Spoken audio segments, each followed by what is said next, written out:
दोस्तों नमस्कार, आपका स्वागत है अपने यूट्यूब चैनल पर। और हम लोग आज पढ़ेंगे एनसीईआरटी हिस्ट्री क्लास 6 चैप्टर 11 को, जिसका टॉपिक है इमारतें, चित्र तथा किताबें। अर्थात जो इमारतें हैं या उनमें कुछ चित्र प्राप्त हुए या कुछ किताबें वगैरह प्राप्त हुई हैं, उनसे हमें क्या जानकारी मिलती है, इसके बारे में दोस्तों हम लोग पढ़ेंगे। यह class state PCS, UPSC examination, TST, PST, super TET, C TET, SSC CGL, UP triple SC, SSC GD, RO and ARO, Kendriya Vidyalaya, Navodaya Vidyalaya, सभी एग्जामिनेशन के लिए दोस्तों इंपॉर्टेंट है, जिसमें यह टॉपिक आता है। क्लास स्टार्ट करने से पहले चार लाइनें आप लोगों के लिए। दोस्तों ध्यान से सुने क्या है चार लाइनें। निगाहों में मंजिल थी, निगाहों में मंजिल थी, गिरे और गिरकर संभलते रहे। हवाओं ने बहुत कोशिश की, मगर चिराग आंधियों में भी जलते रहे। तो दोस्तों अब हम लोग स्टार्ट करेंगे अपनी क्लास को। तो क्लास स्टार्ट करेंगे उसके पहले पूरी चैप्टर को एक बार देख लेते हैं कि हमें क्या पढ़ना। देखिए, मरुत्स्वामी और लौह स्तंभ, ये एक लड़का है जो कि लौह स्तंभ को देखता है और समझने की कोशिश करता है। और इसके अंतर्गत दोस्तों हम लोग देखेंगे धातु विज्ञान, लौह स्तंभ से हमें क्या जानकारी मिलती है, ईंटों और पत्थरों की जो इमारतें मिली हैं, स्पेशली जो ऐतिहासिक इमारतें हैं, उनसे हमें क्या जानकारी प्राप्त होती है, इसके बारे में भी हम लोग दोस्तों अच्छे से जानकारी प्राप्त करेंगे। देखिए दोस्तों, दिख रहा है ये सांची का महान स्तूप, इसके बारे में भी हम लोग जानकारी प्राप्त करेंगे। ये एक मोहर है, इसके बारे में भी समझेंगे। कुछ आप लोग इमारतें देख पा रहे होंगे, ठीक है, जो कि एक उत्तर प्रदेश के भीतर गांव में एक आरंभिक मंदिर है, जो स्पेशली बहुत ज़्यादा फेमस है। इसलिए फेमस है क्योंकि ये ईंटों से ही बना हुआ है। ये देखिए दोस्तों, तो विभिन्न प्रकार की आप इमारतें इसमें और चित्रकलाएं देख पा रहे होंगे। चित्रकला, तो इन सब के बारे में भी हम लोग अच्छे से जानकारी करेंगे। और बहुत सारे महाकाव्य, काव्य या पांडुलिपि इत्यादि चीजें प्राप्त हुई हैं, तो इनसे क्या क्या जानकारी मिली है, इसके बारे में भी हम लोग जानकारी दोस्तों प्राप्त करें। कुछ बहुत दंत कथाएं हैं, कहानियां भी सुनने को मिलती हैं, तो उनके बारे में भी हम लोग समझेंगे और उनसे क्या निष्कर्ष निकलता है, इस पर भी चर्चा करेंगे। तो इतनी चीजें दोस्तों पढ़नी है। तो आइए अब हम लोग अपने चैप्टर को शुरू करते हैं। देखिए दोस्तों, यहां शुरू करेंगे इमारतें, चित्र तथा किताबें। मरुत्स्वामी और लौह स्तंभ। मरुत्स्वामी आज बहुत खुश था। पहिएदार कुर्सी में बिठाकर उसका भाई उसे कुतुब मीनार दिखाता हुआ प्रसिद्ध लौह स्तंभ के सामने ले आया। धूल भरे पथरीले रास्तों से रैंप के सहारे यहाँ तक आना काफी मुश्किल था। अपने इस अनुभव को मरुत्स्वामी कभी नहीं भूल पाया। अर्थात मरुत्स्वामी एक बच्चे का नाम है, जिसने लौह स्तंभ को देखा तो उसके अंदर जिज्ञासाएं जगी। अच्छा, ये लौह स्तंभ क्यों बनाया गया था, इसका क्या रीजन था और किसने बनाया था। अब हम इसमें देखेंगे धातु विज्ञान। थोड़ा सा ये क्लिप है, इसको समझ लें। प्राचीन भारतीय धातु वैज्ञानिकों ने विश्व धातु विज्ञान के क्षेत्र में प्रमुख योगदान दिया है। ये सब बातें हम लोग पहले से जानते हैं। पुरातात्विक खुदाई ने यह दर्शाया है कि हड़प्पावासी कुशल शिल्पी थे और उन्हें तांबे के धातु कर्म की जानकारी थी। उन्होंने तांबे और टिन को मिलाकर कांसा भी बनाया था। जहां हड़प्पावासी कांस्य युग से जुड़े थे, वहीं उनके उत्तराधिकारी लौह युग से संबद्ध थे। भारत अत्यंत विकसित किस्म के लोहे का निर्माण करता था। खोटा लोहा, पिटवा लोहा, ढलवा लोहा। तो आपको बता दें दोस्तों, हड़प्पा कालीन में, हड़प्पा कालीन को स्पेशली कांस्य युगीन सभ्यता भी कहा जाता है। उस समय तांबे की खोज हो चुकी थी और वो अपने विभिन्न प्रकार के औजार या विभिन्न प्रकार की चीजें जो धातु से बन सकती थी, उनको वो बनाते थे और अपने लिए प्रयोग करते थे। दोस्तों जब वो बनाते थे तो उनको विभिन्न प्रकार की आकृतियां भी प्रदान करते थे। तो जब ये सब चीजें प्राप्त हुई तो इससे बात क्लियर हुई कि उस समय के लोग भी बहुत जागरूक थे और उनके पास अच्छा खासा नॉलेज होता था। इसके बाद दोस्तों, नवपाषाण काल में लोहे की खोज हुई थी। अर्थात जो हड़प्पा कालीन के उत्तराधिकारी थे, आगे वाली पीढ़ी थी, उन लोगों ने लोहे का अच्छे से प्रयोग करना सीख लिया था और उससे विभिन्न प्रकार के हथियार या औजार या शस्त्र अस्त्र या जीवन में जिन चीजों का उपयोग होता था, जिसकी जरूरत होती थी, इन सब चीजों से बनने के लिए वे बनाते थे। अपना अब इंपॉर्टेंट टॉपिक है लौह स्तंभ। लौह स्तंभ का दोस्तों मतलब होता है लोहे का खंबा। महरौली दिल्ली में, दिल्ली जो कि अपने देश की राजधानी है और यमुना नदी के किनारे बसी हुई है। तो देखिए दोस्तों, महरौली दिल्ली में कुतुब मीनार के परिसर में खड़ा यह लौह स्तंभ भारतीय शिल्पकारों की कुशलता का एक अद्भुत उदाहरण है। देखिए दोस्तों, जो भारत देश है वो हजारों साल से कुशल रहा है। एक एक से बहुत अच्छे शिल्पकार रहे। आप किसी ऐतिहासिक इमारत को देखें, ताजमहल देख सकते हैं या लाल किला देख सकते हैं या कोई झांसी का किला देख सकते हैं। ऐसे बहुत सारे फोर्ट हैं जिनको आप देख सकते हो। वहां पर पत्थरों को काटकर दोस्तों इतनी बेहतरीन उन्होंने डिजाइन बनाई है। इससे बात ये क्लियर होती है कि उस समय के जो शिल्पकार थे वो रियली बहुत ज्यादा माइंडेड थे और क्रिएटिव हुआ करते थे। और दोस्तों, जो ये कुतुब मीनार है, इसकी जो दोस्तों ऊंचाई है वह है 7.2 मीटर और वजन कितना है? 3 टन से भी ज्यादा इसका वजन है। और इसका जो निर्माण पूछा जाए कितने साल पहले हुआ था? 1500 साल पहले, अर्थात 1500 साल पहले जो यह है कौन, कुतुब मीनार के परिसर में खड़ा लौह स्तंभ है, इसकी स्थापना हुई थी। इसकी ऊंचाई 7.2 मीटर, वजन लगभग है 3 टन से भी ज्यादा। इसके बनने के समय की जानकारी में इस पर खुदे अभिलेख से मिलती है। इसमें चंद्र नाम के एक शासक का जिक्र है। अगर कभी पूछा जाए जो लौह स्तंभ है दोस्तों, इस पर जो किस शासक की चर्चा है, तो चंद्र नाम के एक शासक की चर्चा है जो गुप्त वंश के थे। कौन से? चंद्रगुप्त मौर्य के समय के थे। आश्चर्य की बात यह है कि इतने वर्षों के बाद भी इसमें जंग नहीं लगा। ऐसे किसी मेटल से धातु का उपयोग किया गया इसमें कि दोस्तों 1500 साल पे गुजर जाने के बाद लगभग 1500 साल, कितना 1500 साल हो जाएगा, अब तक भी इसमें किसी भी प्रकार की कोई जंग नहीं लगी है। अब देखिए दोस्तों, ईंटों और पत्थरों की इमारतें कुछ हमारे शिल्पकारों की कुशलता के नमूने स्तूपों जैसे कुछ इमारतों में देखने को मिलते हैं। स्तूप का जो शाब्दिक अर्थ होता है वह होता है टीला। स्तूप क्या होता है? एक ऊंचा वाला हिस्सा होता है, जैसे टीला बनता है पहाड़ का या मिट्टी का, उसी की आकृति का स्तूप होता है। हालांकि स्तूप भिन्न आकार के थे, कभी गोल या लंबे तो कभी बड़े या छोटे हुआ करते थे। उन सब में एक समानता है, प्राय सभी स्तूपों के भीतर एक छोटा सा डिब्बा रखा जाता था। इन डिब्बों में क्या होता था? अब आप इंपॉर्टेंट बात समझो। कभी आपसे पूछा जाए कि जो ये स्तूप बनाए जाते हैं ये किस उद्देश्य के लिए होते हैं, या इनमें ऐसा क्या होता कि बनाना कंपलसरी है, या क्या ऐसा इसमें रखा जाता, तो आप जवाब दे सकते हैं कि बुद्ध या उनके अनुयायियों के जो शरीर के अवशेष होते थे, शरीर के जो बचे हुए भाग हुआ करते थे, उनको रखा जाता था। उसमें क्या हो सकता था? दांत भी हो सकती थी, हड्डियां वगैरह भी हो सकती थी दोस्तों, और राख वगैरह भी हो सकती थी। उनके द्वारा प्रयुक्त कोई चीज या कोई कीमती पत्थर अथवा सिक्के रखे जाते थे स्तूप में। इसे धातु मंजूषा कहते हैं। क्या कहते हैं इसको दोस्तों? धातु मंजूषा कहते हैं। प्रारंभिक स्तूप धातु मंजूषा के ऊपर रखा मिट्टी का टीला होता था।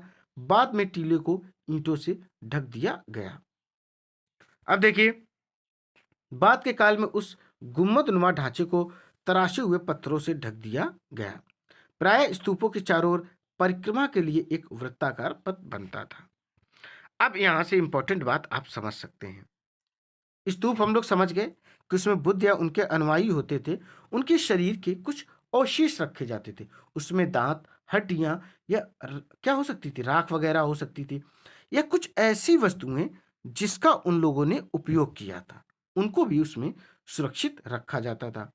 अब नेक्स्ट बात आप समझे, ये जो स्तूप बनता था इसके आसपास परिक्रमा करने के लिए एक कैसा वृत्ति पथ होता था। इसी को प्रदक्षिणा पथ कहते थे। क्या कहते थे? प्रदक्षिणा पथ कहते हैं। इस रास्ते को रेलिंग से घेर दिया जाता था। किससे? रेलिंग आप लोग समझते होंगे, घेर दिया जाता था। और जिसे क्या कहते थे? वेदिका कहते थे। क्या कहते थे दोस्तों? वेदिका। वेदिका में प्रवेश द्वार बने होते थे। रेलिंग तथा तोरण प्रायः मूर्तिकला की सुंदर कलाकृतियों से सजे होते थे। देखिए मानचित्र 7 में भी दिखाएंगे आपको। देखिए क्या है, मैं अमरावती ढूंढो। अमरावती मतलब दोस्तों कहाँ है? आंध्र प्रदेश की राजधानी है। तो ये आंध्र प्रदेश राज्य में स्थित है। दूसरी बात दोस्तों आपको बता दें, जो आंध्र प्रदेश है वह एक तटीय राज्य है। कैसा तटीय राज्य है? और इससे तेलंगाना जो अलग हुआ था वह 2 जून 2014 को अलग हुआ था, अर्थात वह अलग राज्य बना था। कभी ये एक भव्य स्तूप हुआ करता था। लगभग 2000 साल पहले इस स्तूप को सजाने के लिए शिलाओं पर चित्र उकेरे गए थे। देखो शिलाएं क्या होती? पत्थर। और जिस पत्थर पर चित्र मीन्स बनाए जाते हैं, उकेरे जाते हैं या विभिन्न प्रकार की आकृति दी जाती है, तो ये कौन दिया करते थे? ये सब शिल्पकार दिया करते थे। सोचिए कितने क्रिएटिव रहे होंगे। कई बार पहाड़ियों को काटकर बनावटी गुफाएं बनाई जाती थी। इस तरह की कई गुफाओं को मूर्तियों तथा चित्रों द्वारा सजाया जाता था। गुफाएं बना दी गई, फिर उसमें मूर्तियां रखी जाएं। ये मूर्तियां भी पत्थरों की ही बनाई जाती थी और विभिन्न प्रकार के चित्र वगैरह भी बनाए जाते थे। इस काल में कुछ आरंभिक हिंदू मंदिरों का भी निर्माण किया गया। इन मंदिरों में विष्णु, शिव तथा दुर्गा जैसी देवी देवताओं की पूजा थी। पूजा क्या होती थी? ये हिंदू धर्म के थे। क्या थे? विष्णु, शिव तथा दुर्गा जैसे विभिन्न प्रकार के देवी देवता थे जिनके हिंदू धर्म के लोग पूजा किया करते थे। मंदिरों का जो सबसे महत्वपूर्ण भाग था वह गर्भगृह होता था। अब यहाँ पर आप समझो, कभी आपसे इस टाइप का क्वेश्चन पूछा जाए, जो मंदिर होते हैं उनका सबसे महत्वपूर्ण भाग कौन सा होता है? गर्भगृह होता है, जहां मुख्य देवी या देवता की मूर्ति को रखा जाता है। अब इंपॉर्टेंट बात यह है कि क्यों गर्भगृह इंपॉर्टेंट होता है, क्यों महत्वपूर्ण भाग होता है? तो दोस्तों महत्वपूर्ण इसलिए भाग होता है क्योंकि यहाँ पर उनके जो मुख्य देवी देवता होते हैं उनकी मूर्ति को रखा जाता था। इसी स्थान पर पुरोहित धार्मिक अनुष्ठान करते थे और भक्त पूजा करते थे। अक्सर गर्भगृह को एक पवित्र स्थान के रूप में भी दिखाने के लिए कोशिश की गई है। देखिए अब देखेंगे मध्य प्रदेश, ये सांची का स्तूप है। जैसा कि आप देख पा रहे होंगे ये ईंटों से बना हुआ आपको प्रतीत हो रहा है। सांची का महान स्तूप है। इस तरीके का स्तूप, जो स्तूपों का निर्माण है दोस्तों, कई सौ साल पहले हुआ था। इस स्तूपों में ईंटों का प्रयोग संभवतः अशोक के जमाने में हुआ है, जबकि रेलिंग और प्रवेश द्वार बाद के शासकों के काल में जोड़े गए। देखिए दोस्तों होता क्या है कि लोग, जो भी शासक आते हैं वो समय समय पर ऐतिहासिक इमारतों में कुछ ना कुछ थोड़ा बहुत परिवर्तन और वो कैसे लंबे समय तक सुरक्षित रहे इसके लिए भी व्यवस्था करते रहे। अब अमरावती में देखिए ये पाया गया है क्या? शिल्पकृति है। इसको क्या है? शिल्पकृति। इसमें लोग आपको प्यार करते हुए दिख रहे हैं, कहीं झगड़ा करते हुए दिख रहे हैं, हाथी दिख रहे हैं जो युद्ध कर रहे हैं, इंसानों को मार रहे। ये एक प्रकार की क्या है? शिल्पकृति है, जिसको उस समय के शिल्पकारों ने बनाया होगा। ये देखिए दोस्तों चित्र आप देख पा रहे हो। बाएं आप देख पा रहे होंगे उत्तर प्रदेश के भीतर गांव का एक आरंभिक मंदिर है। और यह कितने समय पहले बना था दोस्तों? यह बना था 1500 साल पहले। इसकी एक विशेषता यह है दोस्तों, इसकी विशेषता यह है कि यह ईंटों से बना हुआ है। और कानपुर नगर में किस क्षेत्र में? तो यह घाटमपुर के नजदीक पड़ता है। वहां से अगर कोई व्यक्ति देखना चाहे आराम से जा सकता है। हम्म। ये देखिए पूरा बना हुआ है दोस्तों, थोड़ा सा पढ़ लेते हैं। देखिए दाएं ऊपर महाबलीपुरम के एकात्मिक मंदिर हैं। ये जो आप देख पा रहे होंगे, ये देखिए महाबलीपुरम के एकात्मिक मंदिर हैं जो एक सीक्वेंस से बने हुए। देखकर दोस्तों लग रहा है कि काफी पुराने ये मंदिर हैं। बिल्कुल दोस्तों काफी पुराने मंदिर हैं। अब आगे बढ़ते हैं। देखिए क्या है, इनमें से प्रत्येक मंदिर की एक विशाल पहाड़ी को तराश कर बनाया गया है, इसलिए इन्हें एकाश या मोनोलिथ भी कहते हैं। ईंटों से बनाए जाने वाले मंदिरों से ये बिल्कुल भिन्न होते हैं। ईंट से बनी इमारतों में नीचे से ईंटों की एक एक तरह जोड़ते हुए इस ऊपर की ओर ले जाते हैं, जबकि चट्टान तराश कर बनाए जाने वाले पहाड़ों वाले मंदिरों को पत्थर काटने वाले ऊपर से नीचे के क्रम में बनाते। देखो ईंट से क्या होता है कि आप पहले नींव बनाओगे, फिर दीवार बनाओगे, फिर ऐसे जोड़ जोड़ कर आप उसे ऊपर बनाते जाओ। पत्थर में क्या होता? पूरा पहाड़ होता, फिर उसे ऊपर से तराशना स्टार्ट करते हैं और नीचे की ओर आते हैं। इन मंदिरों को बनाते समय पत्थर काटने वालों को किन समस्याओं का सामना करना पड़ता होगा, इसके बारे में आप लोग ना सोचें। एहोल का दुर्ग मंदिर है जो लगभग 1400 साल पहले बनाया गया था। ये दोस्तों एहोल का मंदिर रहा। ये देखिए, इसको आप लोग देख पा रहे होंगे, ये तकरीबन 1400 साल पहले बनाया गया था। इतनी चीजें दोस्तों आप लोगों को समझ में आई। देखिए, भीतर गांव जैसे मंदिरों में उसके ऊपर काफी ऊंचाई तक निर्माण किया जाता था, जिसे शिखर कहते थे। शिखर निर्माण के कठिन कार्य के लिए सावधानी से योजना बनानी पड़ती थी। अधिकतर मंदिरों में मंडप नाप की मंडप मंडप क्या होता है, जो स्पेशली शादी मंडप देखा होगा, उसी तरीके का मंडप नाम की एक जगह होती थी। यह एक सभागार होता था जहां लोग इकट्ठा हुआ करते थे। क्या होती थी, असेंबली यहाँ पर होती थी। महाबलीपुरम और एहोल को आप ढूंढ सकते हैं मैप में। इन शहरों में पत्थरों से बने कुछ उत्कृष्ट मंदिर हैं। उनमें से कुछ यहाँ दिखाए गए हैं, जैसा कि मैंने आपको दिखाया। अब हम लोग समझेंगे क्या स्तूप तथा मंदिर किस तरह बनाए जाते थे। देखिए दोस्तों, यहां से पढ़ते हैं, बहुत अच्छे से समझते हैं। स्तूपों तथा मंदिरों को बनाने की प्रक्रिया में कई अवस्थाएं आती थीं। इसके लिए काफी धन खर्च होता था, इसलिए आमतौर पर राजा या रानी ही इन्हें बनवाने का निश्चय करते थे। पहला काम अच्छे किस्म के पत्थर ढूंढकर, क्योंकि देखो दोस्तों, इमारत बन रही, अगर पत्थर अच्छा नहीं होगा तो देखने में भी अच्छा नहीं लगेगा, प्लस वो गिर भी सकता है। इसलिए अच्छे किस्म के पत्थर ढूंढकर शिलाखंडों को खोदकर निकालना होता था। फिर मंदिर या स्तूप के लिए सोच विचार तय किए गए स्थान पर शिलाखंडों को पहुंचाना होता था। कि एक जगह उन्होंने निश्चित की कि अब यहाँ पर बनेगा, तो वहां पर सारे के सारे शिलाखंड लाए जाएंगे। यहाँ पत्थरों को काट छांट कर तराशने के बाद खंभों, दीवारों की चौखटों, फर्शों तथा छतों का आकार दिया जाता था। इन सब के तैयार हो जाने पर सही जगह पर उन्हें लगाना काफी मुश्किल हुआ करता था।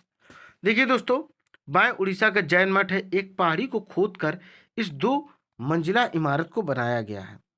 कमरों के प्रवेश द्वार को ध्यान से देखें, इनमें जैन भिक्षु रहते और ध्यान करते थे। बिल्कुल दोस्तों, ये देखिए, आप देख पा रहे होंगे।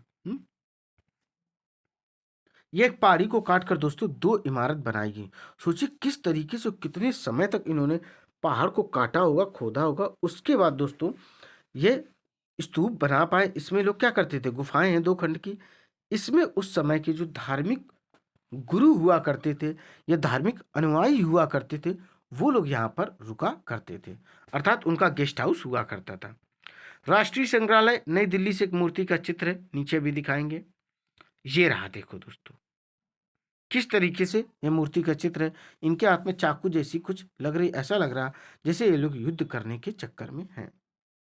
इस तरह के शानदार ढांचों का निर्माण करने वाले शिल्पकारों को सारा खर्च संभवतः राजा रानी ही देते थे। इसके अतिरिक्त इन स्तूपों या मंदिरों में आने वाले भक्त जो उपहार अपने साथ लाते थे, उनसे इमारत की सजावट की जाती थी। भाई, जो धार्मिक स्थल पर आएगा वो कुछ ना कुछ उपहार लाएगा, तो इन उपहारों से इस मंदिर को सजाया जाता था। जैसे हाथी का दांत, काम करने वाले श्रमिकों के संघ ने सांची के एक अलंकृत प्रवेश द्वार को बनाने का खर्च दिया था। एक हाथी का दांत काम करने वाले श्रमिकों के संघ ने सांची के एक अलंकृत प्रवेश द्वार को बनाने का खर्च दिया था। इनकी सजावट के लिए पैसे देने वालों में व्यापारी, कृषक, माला बनाने वाले, इत्र बनाने वाले, लोहार, सुनार, देखो कौन कौन आता था। थोड़ा सा आप समझ लो कि भाई काम तो चल रहा, तो इनको पैसे कौन देते थे, व्यापारी देते थे, कृषक देते थे, माला बनाते थे जो माली हुआ करते थे, इत्र बनाने वाले जो सेंट स्प्रे बनाते थे, या लोहार, सुनार होते थे, वो लोग इन चीजों को बनाते थे। तथा कई ऐसे स्त्री पुरुष भी शामिल थे जिनके नाम खंभों, रेलगों तथा दीवारों पर खुदे हैं। इसलिए जब तुम इन स्थानों को देखने जाओ तो याद रखना कि कितने सारे लोगों ने इन्हें बनाने और सजाने में अपना योगदान दिया है। ये देखिए, एक मूर्ति आपको दिख रही होगी, अजंता के चित्र हैं। तुम्हें इनमें से प्रत्येक चित्र में जो दिखता उसका वर्णन करो। ये क्या दिख रहे हैं, देखिए, ये किसी व्यक्ति का चित्र है, राजा, शासक या किसी अवतार, जिसकी भी हो, या किसी न किसी व्यक्ति का चित्र रहा है। अब हम लोग समझेंगे चित्रकला। देखिए, चित्रकला क्या होता है। मानचित्र 7 में अजंता को हमें ढूंढना है। यह वह जगह है जहां की पहाड़ों में सैकड़ों सालों के दौरान कई गुफाएं बनाई गई। इनमें से जो मैक्सिमम गुफाएं बनी हैं वे बौद्ध भिक्षुओं के लिए या भिक्षुओं के लिए ही बनाई गई हैं। इनमें से कुछ को चित्रों द्वारा सजाया गया है। यहाँ इनके कुछ उदाहरण दिए गए हैं। गुफाओं के अंदर अंधेरा होने की वजह से अधिकांश चित्र मसालों की रोशनी में बनाए गए थे। इन चित्रों के रंग 15 साल बाद भी 1500 साल बाद भी चमकदार है। समझिए दोस्तों, पता नहीं चलता कौन से रंगों का इन्होंने यूज किया कि आज भी दोस्तों 1500 साल का वक्त गुजर गया या इससे अधिक समय गुजर गया, बट कलर नहीं गया। आप नया घर बनाए, उसे कलर कराएं, 5 साल में उसका कलर चला जाता है।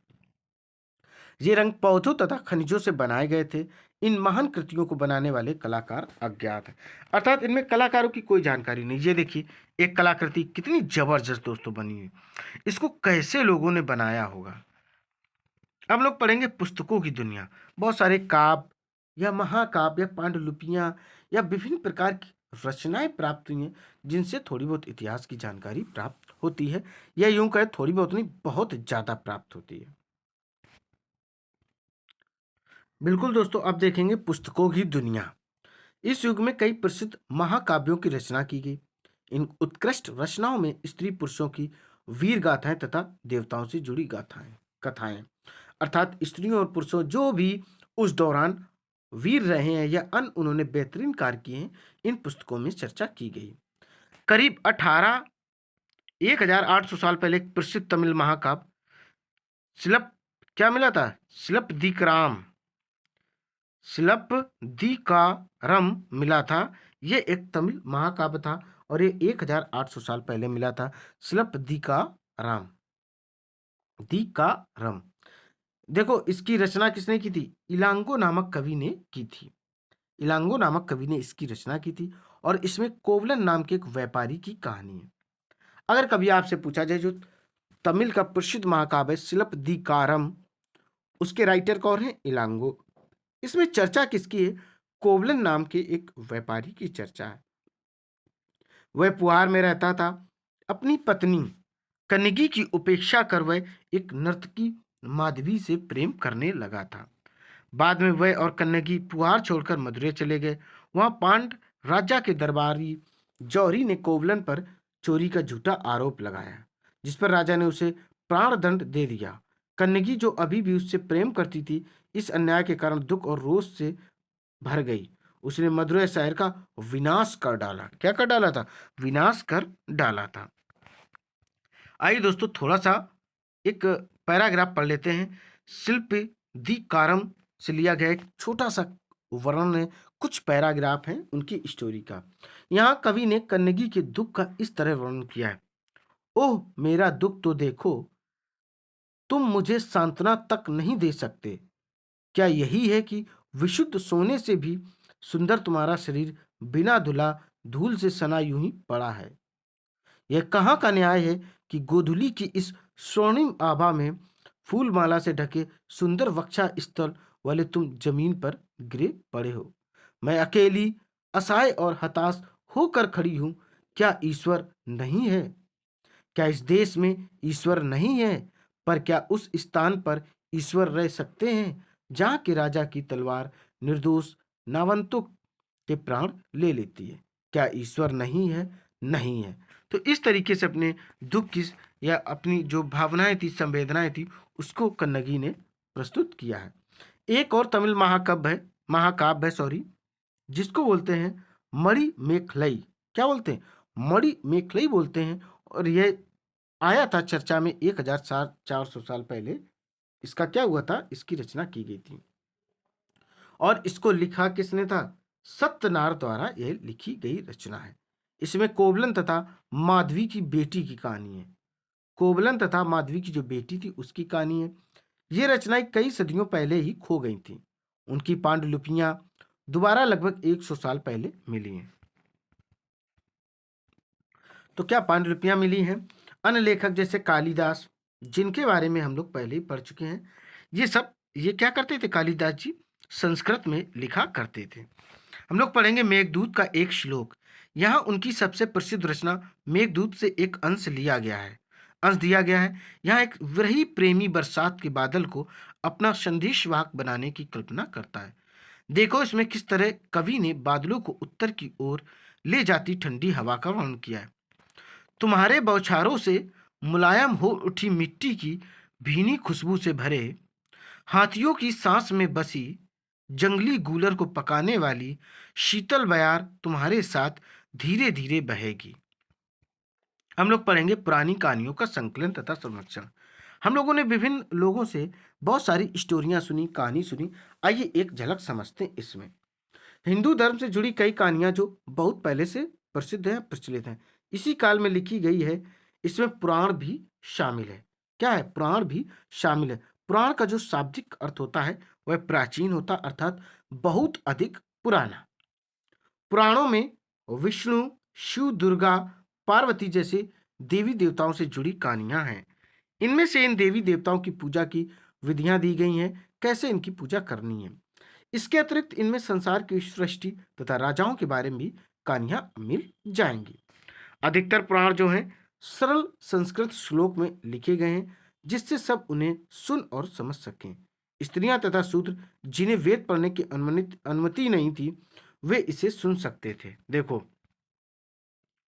दोस्तों, पहले की बात कर रहे हैं जब हिंदू धर्म बहुत अधिक मतलब टॉप पे था, उस दौरान चर्चा में था। तो इसमें एक बात कही गई है हिंदू धर्म में कि वेदों को पढ़ने की अनुमति किसको नहीं थी? स्त्रियों और शूद्र किसी भी तरीके से वेद को नहीं पढ़ सकते थे। वो सिर्फ और सिर्फ पुराण को सुन सकते थे। पुराणों का पाठ पुजारी मंदिरों में किया करते थे, जिससे लोग सुनने आते थे। दो संस्कृत महाकाव्य महाभारत और रामायण, देखिए ये महाकाव्य है, महाभारत और रामायण लंबे अरसे से लोकप्रिय रहे हैं। तुम में से भी कुछ बच्चों ने इन कहानियों से परिचित होंगे। महाभारत कौरवों, देखिए क्या कौरवों और पांडवों के बीच के युद्ध की कहानी है। इस युद्ध का जो उद्देश्य है वह पुरु वंश की राजधानी हस्तिनापुर की गद्दी प्राप्त करना था। कभी आपसे पूछा जाए महाभारत क्यों हुआ था, तो हस्तिनापुर की जो गद्दी थी उसको प्राप्त करने के चक्कर में यह युद्ध हो गया था। यह कहानी तो बहुत ही पुरानी है, पर आज इसे हम जिस रूप में जानते हुए करीब 1500 साल पहले लिखी गई। माना जाता है कि पुराणों और महाभारत दोनों को ही व्यास नाम के एक ऋषि ने संकलित किया जाता। पुराण और जो महाभारत हैं इनको किस रचयिता ने लिखा था? व्यास। महाभारत में ही भगवत गीता है, जिसके बारे में हम लोग चैप्टर 9 में पढ़ चुके हैं। रामायण की कथा कौशल के राजकुमार। अब समझो रामायण की स्टोरी यहां समझते हैं। रामायण की जो कथा है कौशल के राजकुमार राम के बारे में है। राम जो थे वह कहाँ के थे? कौशल के राजकुमार थे। उनके पिता ने उन्हें वनवास दे दिया था। वन में उनकी पत्नी सीता का लंका के राजा रावण ने अपहरण कर लिया था और इनके साथ लक्ष्मण भी गए थे। सीता को वापस पाने के लिए राम को लड़ाई लड़नी पड़ी। वे विजयी होकर कौशल की राजधानी अयोध्या लौटे। और महाभारत की तरह ही रामायण भी एक प्राचीन कहानी है, जिसे बाद में लिखित रूप दिया गया था। समझिए बात दोस्तों, जिस महाभारत को आज सभी लोग पढ़ते हैं ये एक प्राचीन कहानी थी, बाद में इसे लिखा गया है। संस्कृत रामायण के लेखक जो हैं वाल्मीकि जी हैं। कौन है दोस्तों? संस्कृत जो रामायण है सबसे पहली रामायण है, जो वास्तविक रामायण है, उसके जो रचयिता हैं वाल्मीकि माने जाते हैं। अब आगे बढ़ते हैं। आम लोगों द्वारा कही जाने वाली कहानियां। आपने दादी परदादा या लोगों से विभिन्न प्रकार की कहानियां सुनी होंगी। तो आम लोग भी कहानियां कहते थे, कविताओं और गीतों की रचना करते थे, गाने गाते थे, नाचते थे और नाटकों को खेलते थे। इनमें से कुछ तो इस समय के आसपास जातक और पंचतंत्र की कहानियों के रूप में लिखकर सुरक्षित कर लिए गए। जातक कथाएं तो अक्सर स्तूपों की रेलिंगों तथा अजंता के चित्रों में दर्शाई जाती थी। इनमें से कहानी अगले पृष्ठ पर है, उसको समझते हैं कहानी क्या है। ये रही बंदर राजा की कहानी। देख लेते हैं क्या है दोस्तों, सिर्फ 30 सेकंड लगेंगे। एक समय बंदरों का एक महान राजा हुआ। वह हिमालय पर गंगा किनारे अपने 80,000 अनुयायियों के साथ रहता था। इन सारे बंदरों को एक खास आम के पेड़ के फल बहुत अच्छे लगते थे। ये आम बड़े मीठे होते थे। इतने स्वादिष्ट आम धरातल पर नहीं उगते थे। एक दिन एक पका हुआ आम गंगा नदी में गिर गया। बहते बहते वाराणसी पहुंच गया। उस वक्त नदी में वहां का राजा नहा रहा था। उसने वह आम मिला, उसे चक्कर वह हैरान रह गया। उसने अपने राज्य के जंगलों की देखभाल करने वालों से पूछा, क्या वे इस आम के पेड़ को ढूंढ सकते हैं या नहीं। वे राजा को हिमालय की पहाड़ी पर ले गए। वहां पहुंचकर राजा तथा उसके दरबारियों ने खूब आम खाए। रात में राजा ने देखा कि बंदर भी पके आमों का मजा ले रहे हैं। राजा को यह बात बुरी लगी और उसने उन्हें मार डालने का भी फैसला किया। बंदरों के राजा ने अपनी प्रजा को बचाने की एक योजना बनाई। उसने आम के पेड़ की टहनियों को तोड़कर उन्हें आपस में बांध नदी पर एक पुल बनाया। इसके एक छोर को वह तब तक पकड़े पकड़े रहा जब तक कि उसकी सारी प्रजा नदी को पार न कर लिया। पर इस प्रयास से वह इतना थक गया कि मरणासन होकर वह गिर पड़ा। राजा ने जब यह देखा तो उसने बंदर राजा को बचाने की काफी कोशिश की, पर वह सफल नहीं हुआ। बंदर राजा की मृत्यु पर उसे शोक हुआ और राजा ने उसे पूरा सम्मान दिया। मध्य भारत में भरूच के एक स्तूप से मिले एक पत्थर पर उकेरे गए चित्र में इसे भी दोस्तों दिखाया गया है। ये देखिए दोस्तों किस तरीके से बंदर है और ये आम खा रहे। फिर इन्होंने बचाने की भी कोशिश की है राजा ने, बट उसको बचा नहीं पाए। हम लोग देखेंगे विज्ञान की पुस्तकें क्या है। ये साइंस की बुक्स हैं क्योंकि प्रैक्टिकल लाइफ भी हो रही थी। इसी समय गणितज्ञ तथा खगोल शास्त्री आर्यभट्ट, जिन्होंने दोस्तों जीरो की खोज की थी, इन्होंने संस्कृत में आर्यभट्टियम नामक पुस्तक लिखी। आर्यभट्टियम पुस्तक आर्यभट्ट ने लिखी। किस भाषा में लिखी? संस्कृत भाषा में लिखी। इसमें उन्होंने लिखा कि दिन और रात पृथ्वी की अपनी धुरी पर चक्कर काटने की वजह से होते हैं। अब आप समझ पा रहे होंगे, सबसे पहले दिन रात की जो घटना के बारे में जानकारी दी थी वह आर्यभट्ट ने दी थी। किसने दी थी? आर्यभट्ट ने दी थी कि दिन रात जो होती है पृथ्वी की अपनी धुरी पर चक्कर काटने की वजह से होती, जबकि लगता है कि रोज सूर्य निकलता और डूबता है। उन्होंने ग्रहण के बारे में एक वैज्ञानिक तर्क दिया। क्या दिया उन्होंने? एक वैज्ञानिक तर्क उन्होंने ग्रहण के बारे में भी दिया था। उन्होंने वृत्त की परिधि को मापने की विधि ढूंढ निकाली, जो लगभग उतनी ही सही है जितनी कि आज प्रयुक्त होने वाली विधि है। वारामिहिर, ब्रह्मगुप्त और भास्कराचार्य कुछ अन्य गणितज्ञ और खगोलवेत्ता थे जिन्होंने कई खोजें की। कौन थे? वारामिहिर थे, ब्रह्मगुप्त थे, भास्कराचार्य थे और कुछ अन्य जो हुआ करते थे गणितज्ञ थे, खगोलवेत्ता थे। इन्होंने कई विभिन्न प्रकार की खोजें के बारे में भी जानकारी दी। देखिए शून्य की खोज करें तो किसने किया था खोज? दोस्तों आर्यभट्ट ने इसकी खोज की थी। देखिए आयुर्वेद चिकित्सा विज्ञान की एक विख्यात पद्धति है जो प्राचीन भारत में विकसित हुई। प्राचीन भारत में आयुर्वेद के दो प्रसिद्ध चिकित्सक थे, चरक, जिनको प्रथम द्वितीय शताब्दी ईस्वी में जाना जाता है और सुश्रुत चौथी शताब्दी में।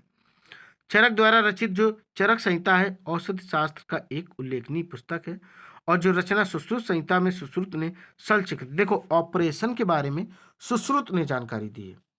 ऑपरेशन के बारे में कि ऑपरेशन कैसे हो इसकी इंफॉर्मेशन सुश्रुत ने दी है, और अन्य दवाएं औषधि वगैरह की जो जानकारी दी है वो दोस्तों दी है किसने? चरक ने। अन्यत्र में दे सकते हैं क्या दिया गया है? कागज आज हमारे रोजमर्रा की जिंदगी का हिस्सा बन गया है। जो किताबें हम पढ़ते हैं वे कागज पर छपी होती हैं, उसी तरह लिखने के लिए भी हम कागज का ही उपयोग करते हैं। कागज का आविष्कार करीब 1900 साल पहले काई लून नाम के व्यक्ति ने चीन में किया था। अब देखो इंपॉर्टेंट बात, सबसे पहला प्रश्न, कागज की खोज सबसे पहले किस देश में हुई थी? तो चीन में। किस व्यक्ति ने की थी? काई लून ने। किस व्यक्ति ने? काई लून ने। कितने हजार साल पहले? 1900 साल पहले। उसने पौधों के रेशों, कपड़ों और रस्सियों और पेड़ की छालों को पीट पीट कर लुगदी बनाकर उसे पानी में भिगो दिया। फिर उस लुगदी को दबाकर उसकी पानी निचोड़ दिया और तब सुखाकर कागज उसने बनाया था। आज भी हाथ से कागज बनाने के लिए इस विधि को दोस्तों लोग अपनाते हैं। कागज बनाने की तकनीक को सदियों तक इन्होंने गुप्त रखा था। करीब 1400 साल पहले यह कोरिया तक पहुंची थी। तो इतनी चीजें आपने पढ़ी। कुछ शब्द थे जैसे स्तूप, मंदिर, चित्रकला, महाकाव्य, कहानी, पुराण, गणितज्ञ, विज्ञान, तो इत्यादि चीजें आप लोगों ने दोस्तों अच्छे से पढ़ ली हैं। फिर से एक बार आपको दिखा देते हैं। देखिए शुरू से दोस्तों आपने मरुत सामी के बारे में पढ़ा और लौह स्तंभ देखा, फिर धातु विज्ञान के बारे में पढ़ा, फिर लौह स्तंभ कहाँ स्थित है, इसकी लंबाई चौड़ाई कितनी, इसके बारे में पढ़ा। ईंटों और पत्थरों की जो इमारतें मिली हैं उनमें क्या विशेषता थी, और आपने स्तूप वगैरह पढ़ा, और फिर आपने ये शिल्प कृति भी एक देखी। फिर आपने भीतर गांव देखा, फिर एक कुछ मंदिर देखे महाबलीपुरम के, और फिर ये आपने देखा इस तरीके भी एक मंदिर देखा। फिर मंदिर और स्तूप देखे। ये देखिए किस तरीके से पहाड़ों को काटकर ये रहने के लिए बनाए गए थे। देखिए एक कृति दी गई है इसमें, यह शिल्प कृति दी गई है, किस तरीके से चित्रकलाएं बनाई गई थी। व्यापारी की स्टोरी भी दी गई है, मेघदूत के बारे में जानकारी है, और महाभारत और रामायण ये महाकाव्य भी रहे हैं। तो इन सब के बारे में दोस्तों आप लोगों ने बहुत अच्छे से जानकारी प्राप्त की है। उम्मीद है कि आपको ये चैप्टर बेहद पसंद आया होगा। फटाफट आपको क्लासें मिलती रहेंगी, आप सिर्फ और सिर्फ तैयारी में लग जाएं, चाहे टीएसटी हो, चाहे पीएचटी हो, चाहे कोई भी वैकेंसी हो, फटाफट लग जाएं, हम आपको सिलेबस फटाफट उपलब्ध कराएंगे। दोस्तों इस क्लास को अधिक से अधिक लाइक करें, शेयर करें और मेरे चैनल को सब्सक्राइब करें। दोस्तों जय हिंद, जय भारत।